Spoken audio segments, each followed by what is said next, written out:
اور جب ہم کوئی آیت کسی آیت کی جگہ بدل دیتی ہیں اور اللہ جو کچھ نازل فرماتا ہے اسے خوب جانتا ہے تو کافر کہتے ہیں کہ تم تو اپنی طرف سے بنا لاتے ہو، حقیقت یہ ہے کہ ان میں اکثر نادان ہیں۔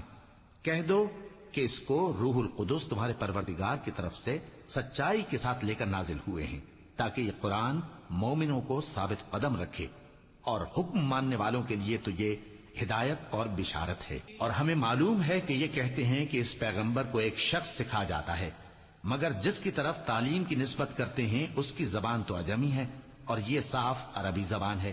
جو لوگ اللہ کی آیتوں پر ایمان نہیں لاتے ان کو اللہ ہدایت نہیں دیتا اور ان کے لیے عذاب علیم ہے۔ جھوٹ تو وہی لوگ باندھا کرتے ہیں جو اللہ کی آیتوں پر ایمان نہیں لاتے، اور وہی جھوٹے ہیں۔